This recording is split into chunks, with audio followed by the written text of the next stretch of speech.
Well, good afternoon. This is Linda Tripp. I am the 4-H educator for Cornell Cooperative Extension in Columbia Greene Counties, and we're here for session 2 of a Trip to the Kitchen DIY goodies. And today we're making graham crackers. Believe it or not, they are easy to make at home, and you can add some of your own twist to them as well if you make them yourselves. So we're going to get started with our usual reminders, and that is that we are going to start by making sure our surface is clean. We want to make sure that our hair is pulled back if it's long, that you have washed your hands and put on an apron. Okay, so that's our start. And then, of course, we want to make sure that we have all of our ingredients so that you don't get started and then in the middle of your recipe, you don't have something that you really need. So we're going to start out by looking at our flour, because we have we're using 2 types of flour in this recipe. Okay, and let's see if you can see these. And we're using 2 types, and one of them is called graham flour. Okay, now graham flour is like whole wheat flour. This is some whole wheat flour. It's pretty fine, pretty similar to white flour in texture, brown in color, and it has some of the bran, which is the outside coating of the wheat grain, as well as the germ, which is in the middle, ground into it, but it's ground very fine. Now, this recipe calls for graham flour, and it is a darker flour. The texture is not as fine as the white flour or the whole wheat flour. I've got to tell you, it is not an easy thing to find graham flour around. I was not able to find it in any of the grocery stores that I usually go to. So I ordered it from, I don't know where I ordered it from, but I know that there are several places if you Google it, if you want to order it or use it and you can't find it locally. But definitely you can use the whole wheat flour to make the graham crackers. It's just the texture and the flavor will be a little bit more graham cracker-like if you can find the graham flour. Along with that, we're using some regular white all-purpose flour, sugar. Make sure that you look, it's funny, both of these are round cans. We have baking powder and we have baking soda. Okay, so we're using both of those today. We're going to be using a little bit of cinnamon for some flavoring. We're going to use a little bit of salt, and then we have some unsalted butter. You can use salted butter. I would just probably leave out the salt if I use salted butter. And I have that in the refrigerator yet because I want it to be cold when we put it into our bowl. Also, we're going to need some water, some honey, and some vanilla extract. So hopefully you have all of that ready to go. The equipment isn't too crazy today. We're going to be using a large bowl for our dry ingredients. I forgot to remind you to find another smaller bowl so that you can put we'll mix all our wet ingredients in there before we add them to the dry ingredients. A whisk is helpful, or you can use a fork. It's just to mix all of the dry ingredients together. We're going to need some measuring spoons and measuring cups. This time, only the dry measuring cups. A pastry blender. Okay. And this is great for all kinds of quick breads. And some of you have already made some quick breads with me using the pastry blender. You're going to need a knife, table knife, and tablespoon, and, possibly a fork, a rubber spatula, a chef's knife, or you can use, I didn't mention it, but a bench scraper, because we're going to be evening out the sides of our graham crackers when we're rolling them out. So either of these will work, okay? Let's see, and plastic wrap, as well as parchment paper. And I found that if you don't have parchment paper, you can use like foil to roll onto, and then wax paper over the top so that your rolling pin doesn't stick. And then the wax paper you'll take off when you go to bake. But the parchment paper is a little bit more sturdy, and so it works a little bit better. I found that a ruler was really helpful so I could get the right size of cracker and it's not too thick. Of course, your baking sheets and your oven mitts. And an oven, of course. So there we go. I think we've got everything we need, and now we're going to get started. And that's by measuring our dry ingredients. This is a typical type of a quick bread where you mix all your dry ingredients, mix all your wet ingredients, and then you put them, then you put your fat in with your dry ingredients. That's our butter. And then when that's all mixed in, we put in our wet ingredients and then we mix it together. So it's a typical quick bread recipe.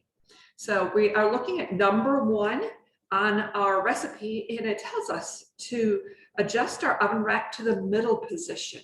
We want it pretty high so that the crackers don't get too dark on the bottom before they're dark on the top, and heat the oven to 375 degrees. Okay. Then we're going to start measuring, and we're doing a lot of dry ingredients today. We're starting with 3/4 of a cup of grain flour or whole wheat flour. Now, I don't have a cup that says 3/4 cup, so we're going to be using a 1/2 cup and a 1/4 cup, and that adds up to 3/4. And remember, when you are measuring your dry ingredients, you don't want to be banging your cup or tapping it on the table to try to get more in it, because whenever, especially with flour, measurements are always after the flour is fluffed. And then you're going to even off the top. And that's your 1/2 cup. And then we need a 1/4 cup so that we can have our 3/4 cup of the grain flour or whole wheat, if that's what you have.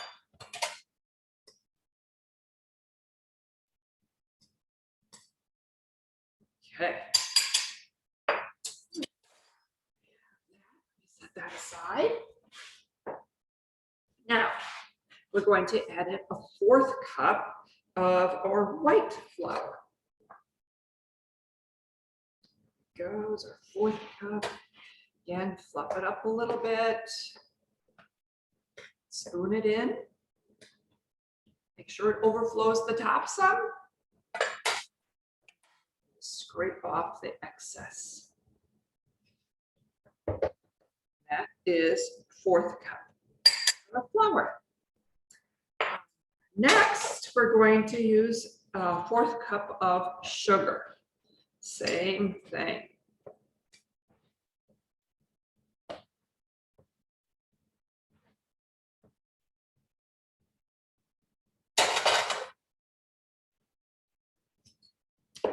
Smoothed off on the top. It's not hanging over it. From there, we're going to find our 1/2 teaspoon. Look for your 1/2 teaspoon. And it will say probably 1/2 TSP. That stands for teaspoon, 1/2 teaspoon. And we're going to put a 1/2 teaspoon of baking powder in. Make sure you read your label that says baking powder.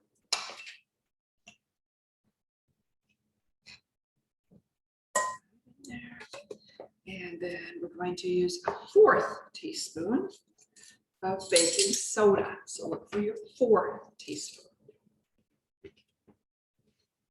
Baking soda. And again, this is not heaping measurements. This means that they're smoothed off at the top so that you're getting accurate. And a 1/4 teaspoon of salt. Don't pour this over your bowl because you're not going to get more out if you have more than a 1/4.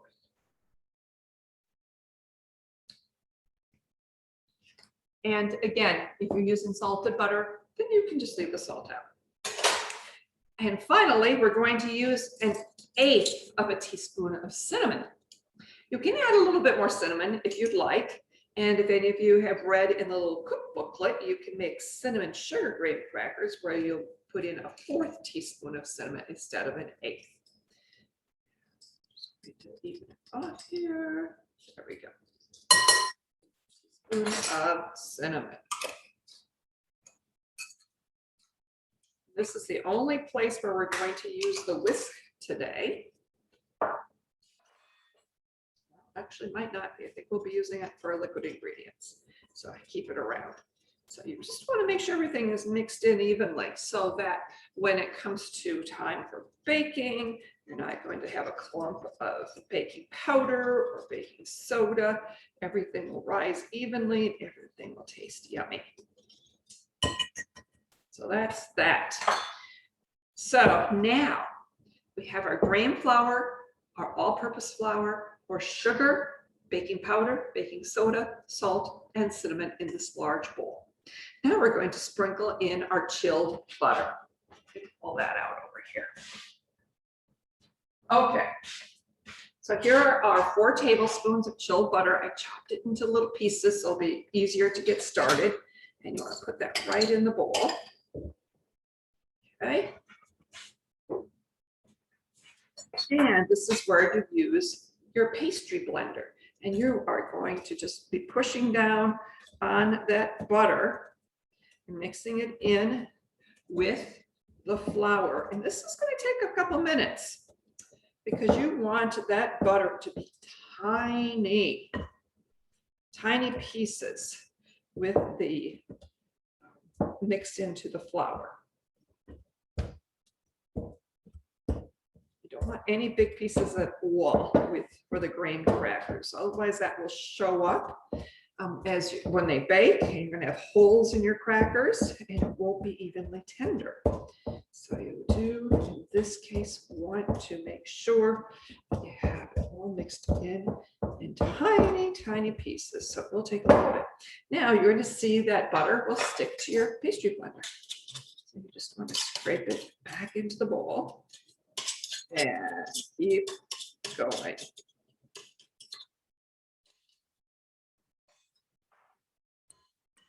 And still, we've got some pretty large pieces of butter yet. I want those all mixed in.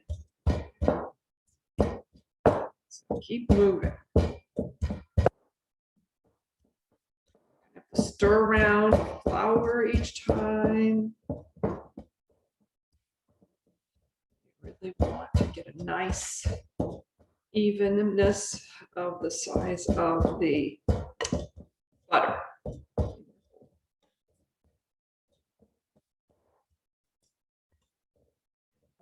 There, takes a little while.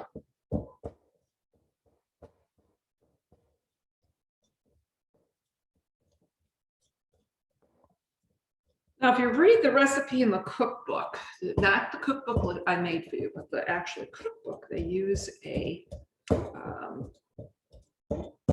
processor for this part. But I really wanted you to get some experience using the pastry blender and to really see a need to have to pull out the food processor.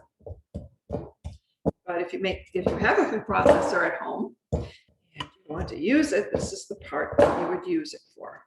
Of course, it would only a few presses on the button to make this happen. Make sure you clean the butter up with your blender again.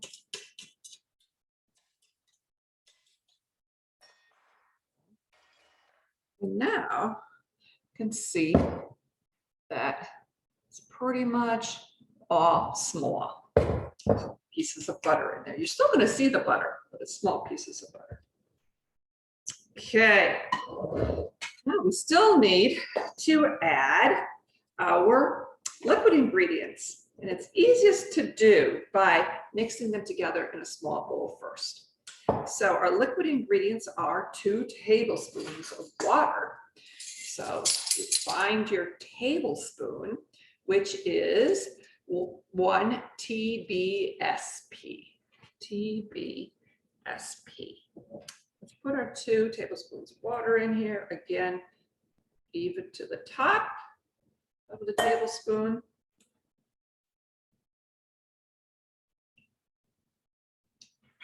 Water. Now we're going to add our honey, which is a tablespoon of honey.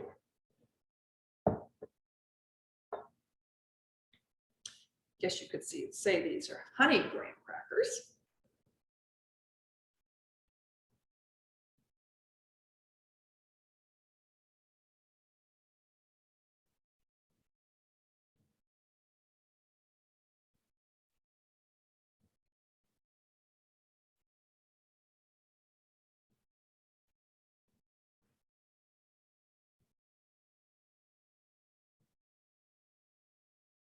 Go.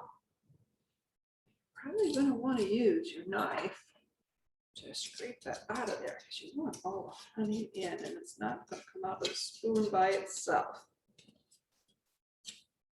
Okay. Go. And you want 1/2 teaspoon of vanilla. There. 1/2 teaspoon of vanilla. Again, don't measure this over your bowl in case it overflows, and mine usually does. So 1/2 teaspoon.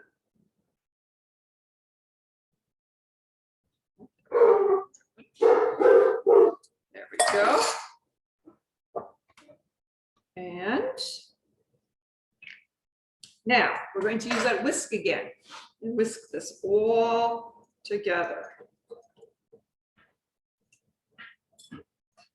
So it's nice and mixed up.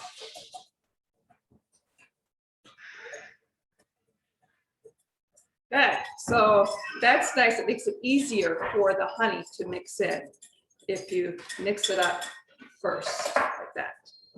Now, finally, we are going to go to step number 4, where we're adding this right into our bowl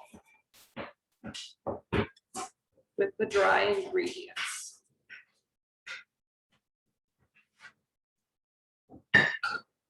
Go. And this is going to take a little bit of mixing, I found. And you can use your spatula to do this or spoon.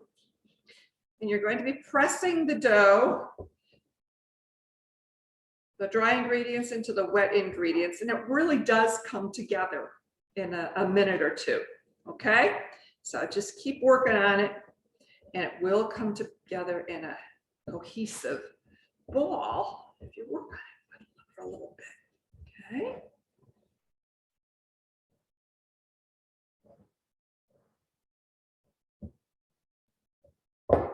When I did my trial run, I was like, oh, I hope it comes together, because of course, you know, the original recipe used a food processor, but it does come together. Just need to give it a few minutes. I like stirring, so it's not a problem at all.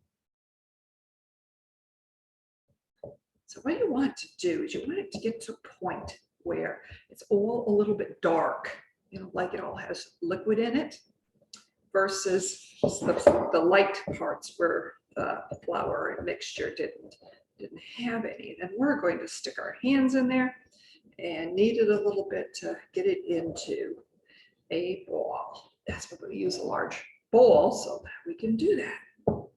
You can see that it's already starting to stick together.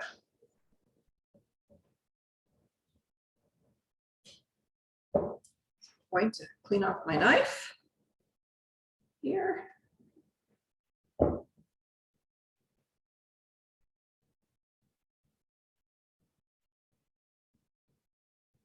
we go. Just use my hand, push it together. Kind of push down on it so it will all stick together. And you're going to feel it become one cohesive mass.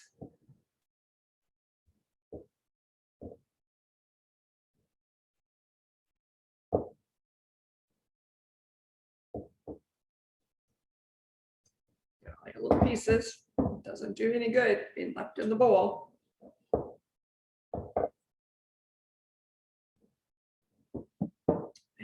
There. Our ball of dough.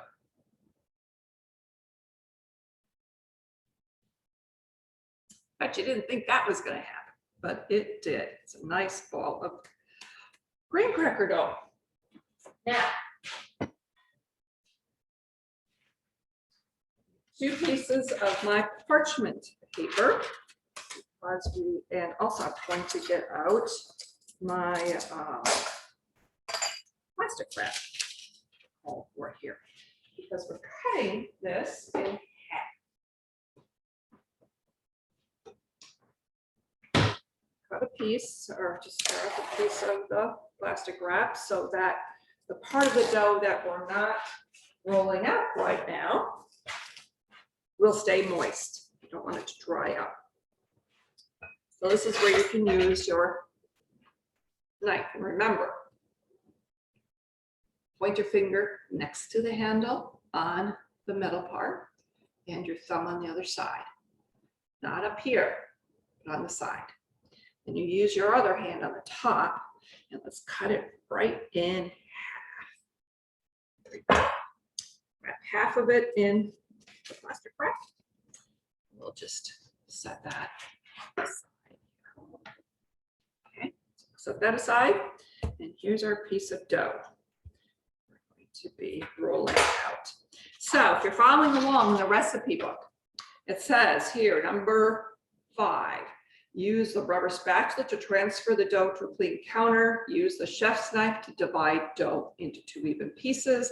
Wrap 1 in plastic wrap and set aside. Then we have our remaining piece of dough in center of a large piece of parchment paper, or you can use foil if that's what you have.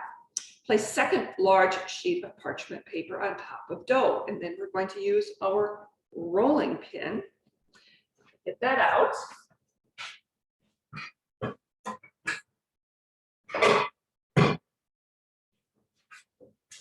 Pin. There it is. There we go. Then we're going to use our rolling pin to flatten it because we want to add crispy crackers. I found that it might be helpful just to start using the heel of your hand and start to flatten it out already. Try to keep it in kind of an oblong shape. Although in the end, it doesn't really matter what shape your crackers are in. You put your other piece on top, and we want to roll until we have, it is 8 inches square. Why a ruler is helpful, and about an 1/8 inch thick. It's gonna be pretty thin. Okay.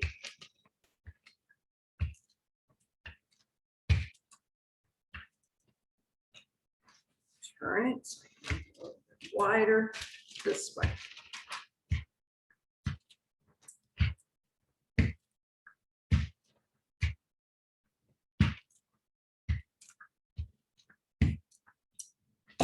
We've got so far. What I have so far, but it's kind of fat in some places and thin in the others. And let's see what the size is. So far, this is 8 inches here. So it is not 8 inches yet because mine is here. There we go. And is it 8 inches this way? Almost. Okay, so I'm going to try to make it a little wider this way.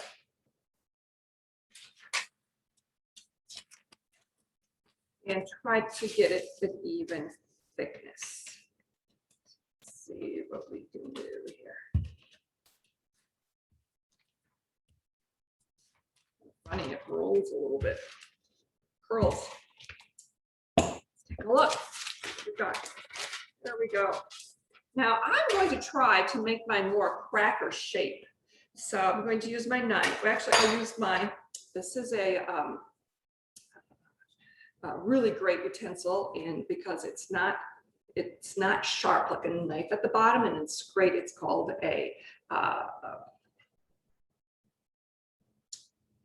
scraper, and it will, because it's wide, you can get some straight cuts.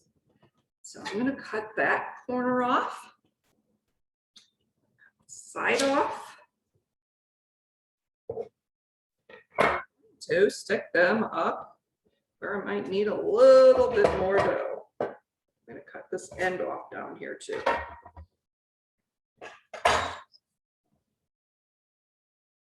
So I want to try to make my crackers a little bit more square. Add the dough on, squish it along, and then we're going to roll it some more. Okay. There we go. Bench scraper. That's what it's called. Bench scraper, if you're looking for it. Okay, so roll that piece there.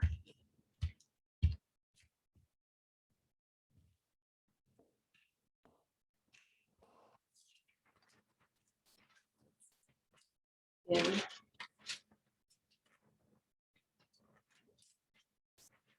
There. Now, just put this one away to roll out. Usually to roll out your second piece.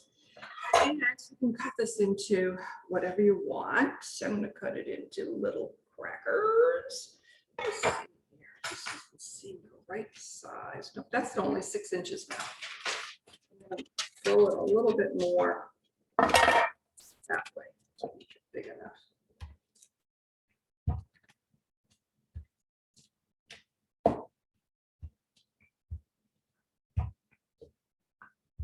And if you don't get it thin, your crackers won't turn out crispy. They'll still be tasty, but they won't turn out crispy. Okay, so there we go. Now, use my bench scraper, or you can use your knife, and cut it into 3s. Eye it, make it sort of even. Wiggle your knife with bench scraper 4th. We're not going to peel these off of this paper. We're going to bake right on here. 3s the other way. Now you can make these as big or small as you want. It really doesn't matter. Whatever you want for your crackers will be good.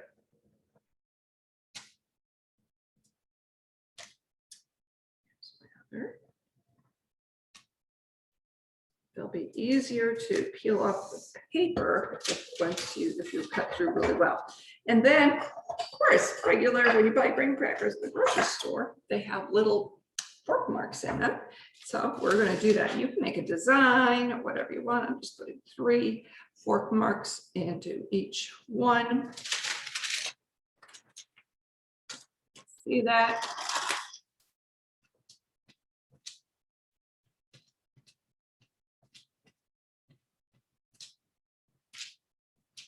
One.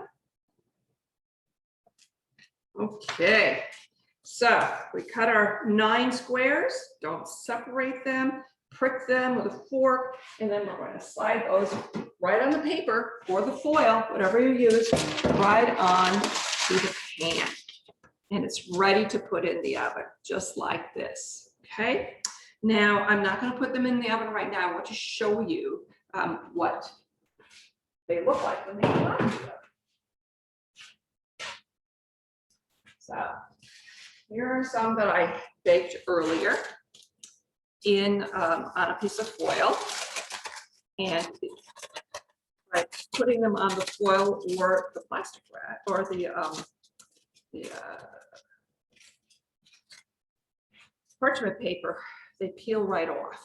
You see they're nice brown on the back, and they break right apart. So they're nice and crispy. You're going to want them to be brown on the top, on the edges. Okay, so it says here that you're going to be baking them until golden brown, 8 to 12 minutes. Remember to set your oven for 8 minutes, then take a look and see how they are. And if they are starting to brown nicely around the edges, then they're probably ready. My oven, I needed an extra minute, so mine were 9 minutes. Then what you'll do is when they come out of the oven, you place the baking sheet on a cooling rack and let it cool for 30 minutes before you try breaking them apart, because when they come out, they're still soft, but they get crunchy and crisp as they cool. Now, you can, while your first sheet is baking, then you can take the other half of your dough and you roll it out and do the same thing. Okay. You could also use a cookie cutter and cut some shapes, and then so you'll have some shapes to pull out, as well as the edges that will be the interesting shapes from that. So another thing to remember, in the cookbooklet, there's a little box here, and that tells you that you can also make cinnamon graham crackers, and that is at this step. Before you bake them, then you can mix together some cinnamon and some sugar and sprinkle that on top. And that will make a really nice sugary, cinnamony crust on your graham crackers. So you may want to do one sheet plain to see how those are, and one sheet with a cinnamon and sugar mixture. Finally, it says that you will want to store these in an airtight container, because that will help them to stay crispy, okay? If they last that long for you to store them. And finally, part of cooking and baking is cleaning up. So make sure you don't leave everything out for someone else to clean up for you. So help put away all the ingredients, help to wash your equipment, and that will make for happiness in your home, because you did the whole thing, which includes cleanup at the end. Okay, so I hope you had fun with this, and next week we are going to make Parmesan twists, and we're going to be using something new, which is puff pastry, and that you will find in the freezer section of your grocery store, usually near where the frozen bread dough is. It comes in a long, narrow box that's flat, okay? So we're going to be using puff pastry next week. So we'll see you then.